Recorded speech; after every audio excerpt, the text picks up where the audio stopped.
So that's a piece of the arm of Mary Magdalene? Yes.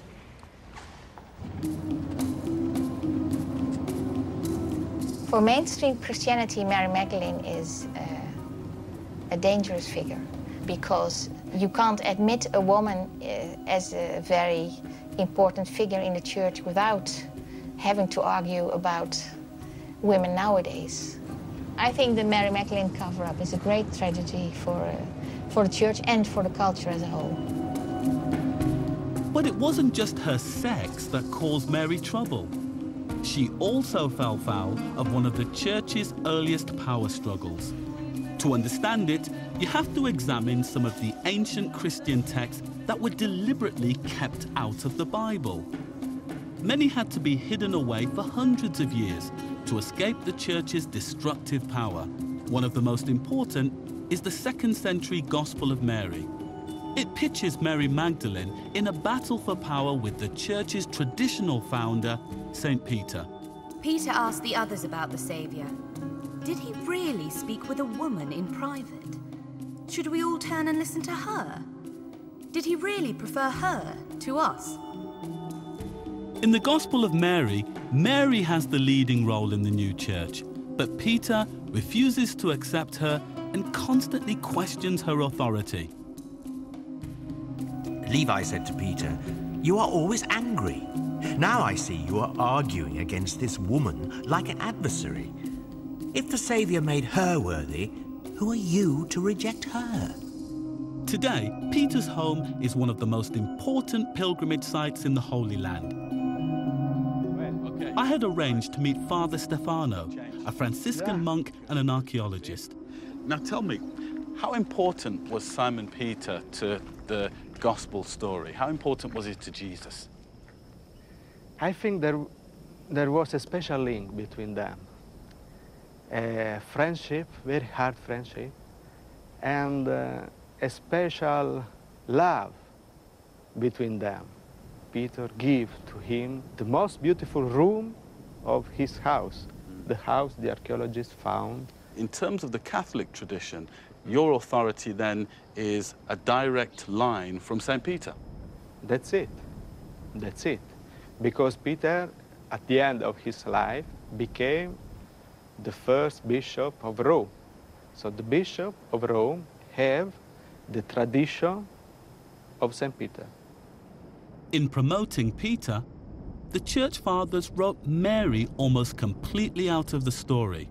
The bitterness of this battle is recorded in another Christian text suppressed by the Church, the Pistis Sophia.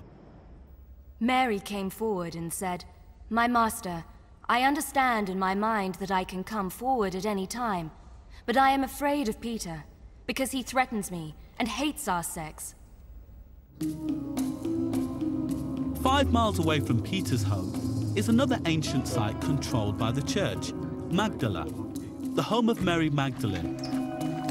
Until now, the Church has refused all public access. How come this place is all locked up? Because it's not prepared to welcome people. And also because it was an abandon for more than 30 years after the excavation was made. So how big was the ancient city of Magdala? According to the written sources, more than 40,000 people. 40,000 people? In time of Jesus. So it was possibly bigger than Capernaum. It was a city. One of the few times the Bible does mention Mary underlines her crucial contribution to the birth of Christianity. And the 12 were with him, and also some women who had been healed of evil spirits. Mary, called Magdalene, Joanna, the wife of Chusa, and Susanna, and many others who provided for him out of their means.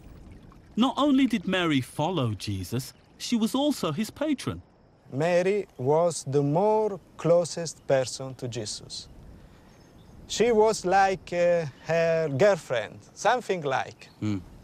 It was a like revolution for the mentality of that time. Because one who professed himself to be the Messiah used to stay with women. And she turns up when Jesus dies. Right. She was there under the cross. The other disciple go away. Disappeared. Even Simon Peter disappears. Right. Mary is faithful. She's committed. She does a great deal. there. She's the first evangelist. So how come there isn't the same kind of effort into restoring the place where the first evangelist, a woman, comes from? That's it. This is the only area excavated.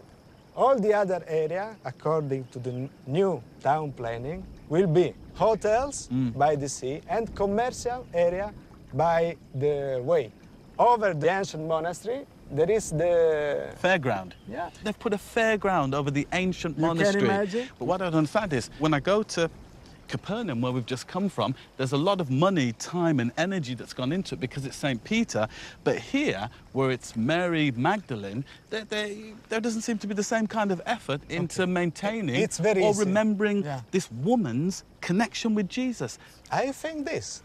We have work to do.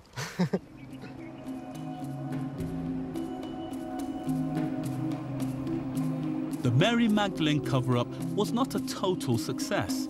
When the official Christian story was being written, the Bible writers could not remove one key passage. In John's Gospel, Mary is described as weeping outside the tomb, having discovered that Jesus' body has disappeared. She goes in for one final look and is startled by a familiar voice. She turned around and saw it was Jesus and said to him in Aramaic, "Rabboni." He replied, "Do not touch me." He then told her to go and tell the other disciples about the resurrection. It's an incredibly powerful moment and arguably the most important in the Christian story. Without the resurrection, Jesus couldn't be the Son of God, and without that, there'd be no Christianity.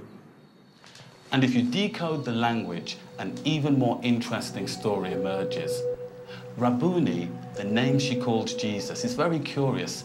It's a term that normally means teacher. But here, it sounds like a term of endearment, a mark of a special relationship. And Jesus replies to her with, "Do not touch me," implying that this is what they would normally do when they met. They would touch. It all points to a very personal, close, and special relationship between Mary Magdalene and Jesus. Why else would he appear to her, a woman, first?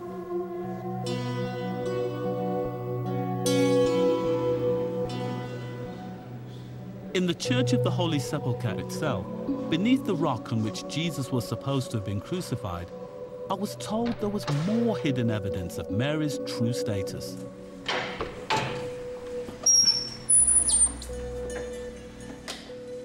This is very special. This is the hand of Mary Magdalene. That is the hand of Mary Magdalene. My goodness. This is the hand of Mary Magdalene that tried touching Jesus and touched it. Is it brought out at any time? Never. This is never, they take it out. So it doesn't come out of this room? No, no. Are you sure it's her hand? This is a hand. Yes, it's written there. Greek? The hand of Mary Magdalene. French, Russian, and in Greek, 3 languages written there. Mary Magdalene. Mary Magdalene. Wow. Right hand. Right hand. It's the right hand. At the entrance to the church, there is a massive mosaic mural that, when decoded, summarizes Mary's story and how the church still feels about her.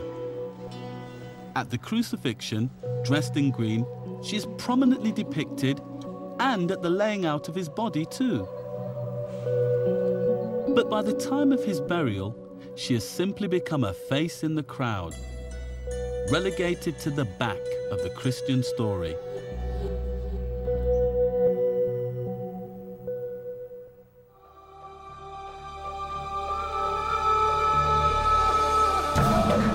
One of the Roman Catholic and Orthodox Church's biggest annual feast days is that of the birth of Mary, the mother of Jesus. Festivals are held all over the Christian world. Her icons are paraded. But one thing is never mentioned: her real blood family. The whole question about the identity of Jesus' brothers and sisters in the Gospels is very